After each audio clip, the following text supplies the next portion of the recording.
Attention, makinig po kayo mga SSS pensioners. Second tranche, 1,000 piso na pension increase kakayaning ibigay bago magbagong taon. Ito nga ba ay may pondo na? Lahat ng yan atin pong pag-uusapan. Well, anyway, magandang araw po sa ating mga SSS pensioners. Kumusta po kayo dyan mga ka-vlogs? No, busy-busy na po ba tayo sa paghahanda ng Kapaskuhan at bagong taon? Pero bago ang yan, no, atin pong tatalakayin ang inyong inaantay na pangalawang tranche na 1,000 piso na pension increase. Kung saan na nga ba ito? Maisasakatuparan pa ba ito mga ka-vlogs? Para po sa mga baguhang pensyonado na hindi pa po nakakaalam kung ano po itong pinag-uusapan natin na second tranche 1,000 pesos pension increase, ito po ay dagdag pensyon noon pang pamumuno ni dating Pangulong Rodrigo Roa Duterte, no? Kung saan nagpatupad po ng 2,000 piso na pension increase ang SSS at hinati nga po ang 2,000 piso na yan sa dalawang tranche.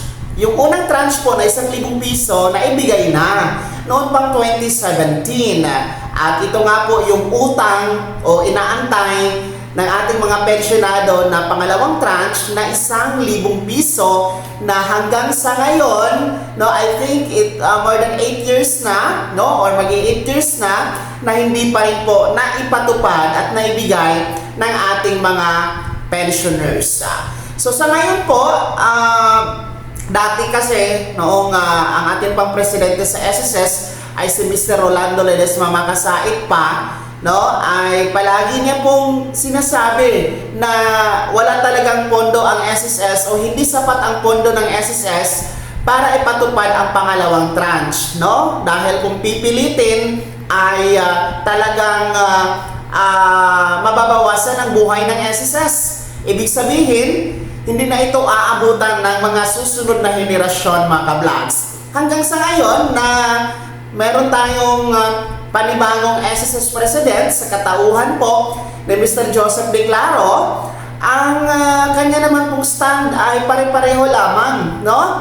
Dito sa atin pong dating SSS President na hindi nga po kakayanin ang pondo dahil nasa 42 to 45 billion pesos ang kailangan dito mga ka-vlogs ayon po sa kanilang calculation o estimate mga ka-vlogs, no? Roughly 42 to 45 billion ang kailangan kasama na po ang 13th month tuwing Disyembre. So malaki-laki na halaga ang kailangan dyan mga ka-vlogs.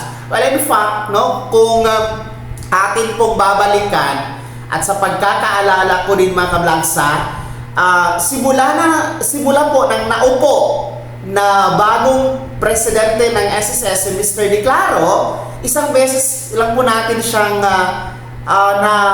narinig na may pahayag hinggil sa pangalawang tranche, no? And yung kanyang sinabi ay, uulitin ko lang, hindi po daw kakayanin talaga sa pondo ng SSS. Sa kabilang dako nga po mga ka-vlogs, dyan po sa mababang kapulungan, no, dyan sa House of Representatives ay nag-file po ng House Bill 1506 ang ating pong dating SSS President si Mr.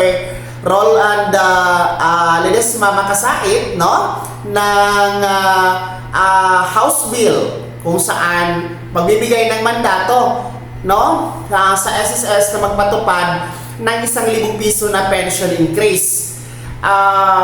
Ngayon po kasi nasa Kongreso na ang ating dating SSS President dahil siya po ang kumatawan sa SSS-GSIS Pensionado Party List bilang unang nominee mga ka-vlogs, no?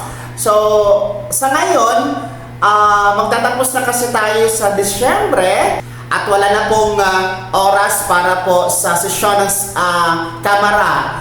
No, kaya antabayanan po natin ito sa susunod na pagbabalik sesyon ng Kamara sa 2026 kung magiging priority nga ba at gagalaw nga ba itong House Bill 1506 kasi sa pagmamonitor din po natin simula nang na-file din po ito dyan sa Kamara hindi na gumalaw. Ibig sabihin wala na pong update No, kaya ang panawagan nga po natin dito sa SSSG-SIS Pensionado Party List through the representation of Representative Rolando Ledesma Makasait na pagalawin po ang House Bill na ito. Kung seryoso po tayo na gusto nating ipatupad ang 1,000 piso na pension increase sa SSS. Kasi baka naman hanggang file lang po tayo, hanggang filing lang sa House Bill na yan. No? Pagalawin natin sa 2026 kung talagang seryoso po tayo sa usapin po ng pangalawang tranche o itong 1,000 piso na pension increase para maibigay na po sa nasa 3.7 million SSS pensioners mga ka-vlogs. So ngayon pong buwan na ito ng Disyembre bago magtapos tayo sa taong 2025, ang latest update po nito ay nakahang pa po siya. No? Ibig sabihin, wala pong update kung hindi na ibibigay at wala din pong update kung ibibigay na. Talagang nasa kalagitnaan po ang ating second tranche mga ka-vlogs. Kaya patuloy po natin itong minomonitor. Pero uulitin ko, ang pag-asa po natin kung pagalawin po dyan sa Kamara, dyan sa Kongreso, ang House Bill 1506 na 1,000